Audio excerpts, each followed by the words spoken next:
Gender-based bullying, sexual harassment, photo-video voyeurism with CBSUA GAD policies. Gender and Development or GAD policies in compliance with the Philippine Safe Spaces Act, Republic Act No. 11313 and other national mandates aim to establish a zero-tolerance, gender-responsive, and non-discriminatory environment free from gender-based bullying, sexual harassment, and photo-video voyeurism. When we say gender-based bullying, this is when someone is harassed, intimidated, or treated unfairly because of their gender identity or expression. And when we say sexual harassment, any unwelcome sexual behavior, comment, gesture, or act that makes someone feel uncomfortable or unsafe. Also, when we say photo-video voyeurism, it is when you take photos or videos of someone without their permission, usually in private or intimate situations.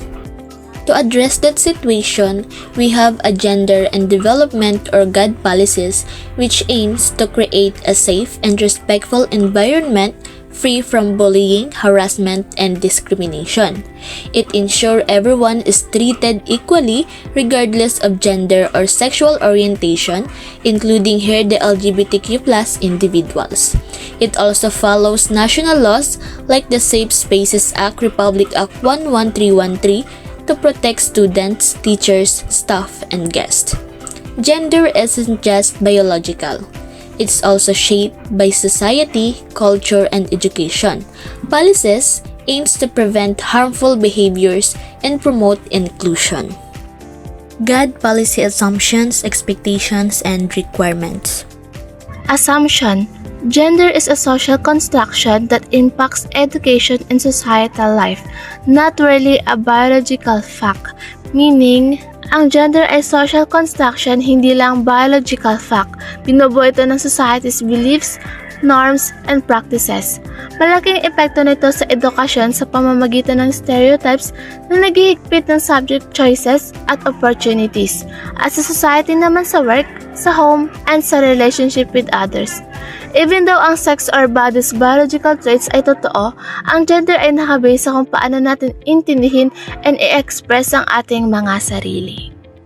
Expectation: all university members, students, faculty, staff, guests are entitled to a safe, gender-sensitive environment and are covered with the policies regardless of gender or sexual orientation, including LGBTQ+ individuals. Meaning, all university members, including students, faculties, staffs, even guests, have the right to a safe and gender-sensitive environment. Doesn't matter what their gender is or their sexual orientation. Kasama na rin ang LGBTQ+ individuals. Lahat sila ay protected by the school's policies. Ibig sabihin, walang discrimination, lahat ay kailangan makaramdam na safe sila. At may batas na nagtatanggol sa kanila sa university. Requirement: the university must have a clear and written policy that prohibit gender-based sexual harassment and photo-video voyeurism.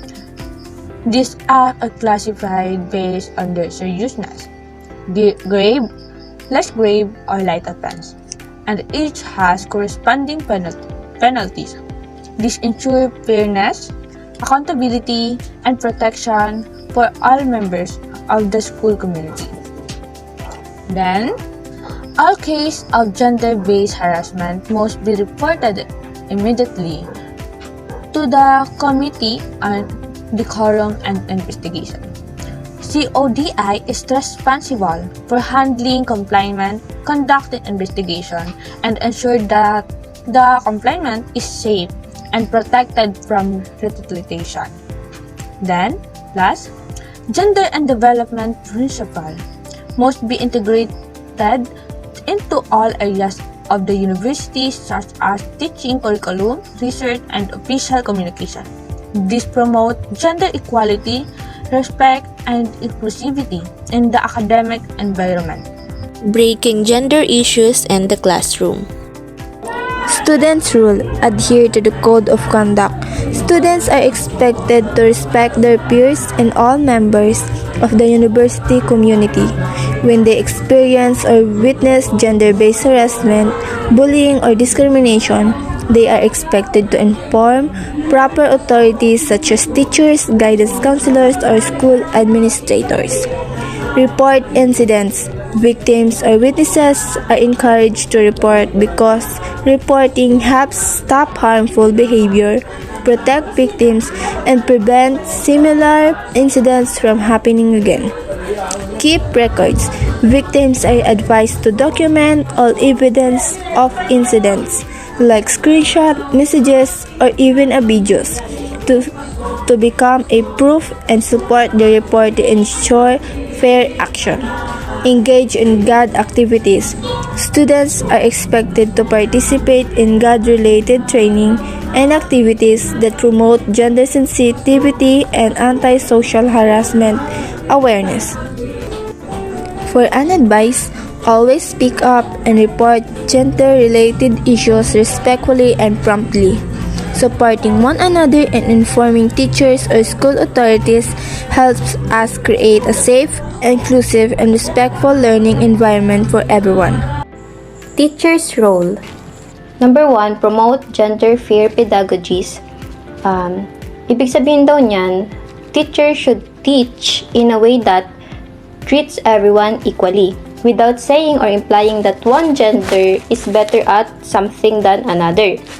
Halimbawa, instead of saying boys carry the chairs or girls pakilinis ng board, the teacher should let any student volunteer for any task. The next, be mindful of language and behavior, meaning what teacher says and do affects how students think and feel. So the teacher should avoid using words or actions that might hurt, stereotype, or discriminate. Integrate GAD or gender and development principles, meaning that teachers should include lessons about gender equality, respect, and laws that protect people from harassment in a way that students can understand. Halimbawa, values education subject, the teacher should discuss about the Safe Spaces Act na nag-i-explain na masama ang pagka-catcall, bullying, or harassment. So in conclusion, a good teacher should treat everyone fairly, use respectful language, teach students about equality and safety. Parents' rule. Be involved. Parents should collaborate with the school through associations like the Parent-Teacher Associations. They need to participate to ensure their children's safety and well-being. Educate at home. Parents are the first teacher of their children. It's their obligation to teach what is right. Parents need to teach their children about gender-inclusive behaviors, respect for others, and how to identify and report gender issues. Lead by example. Parents should be a good example for their children. They need to avoid gender stereotyping at home, especially when it comes in household rules.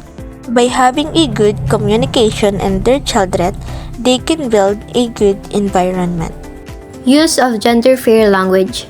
So CBSUA has a specific policy on the use of gender-neutral language and avoid gender-specific terms. Iwasan daw natin ang paggamit ng man, or instead, dapat ang gamitin natin is people or person and humankind. Use neutral pronouns. Avoid using he, his, him as generic references unless the antecedent is clearly male. Eliminate stereotyping. Like for example, we should avoid saying boys don't cry and avoid saying girls are bad at math. So, iwasan daw natin ang mag-expect sa ganitong gender kung ano ang kayang gawin nila or hindi nila kayang gawin, anong dapat gawin sa hindi. So, formal address, use non-sexist language when addressing persons formally. Like for example, instead na sabihin mong boys or girls, we should say students na lang. So we need to know that use of gender-fair language is not a requirement and shouldn't just happen inside the university. Instead, we should know that this is all about respecting self-expression, identity, and truth. We need to be aware and always observe and know more so that naivety wouldn't lead you to limited knowledge where you believe something is meant to be just what it is rather than knowing diversity and complexity. So everyone, let's always choose to be kind, adapt, and adjust wherever we go.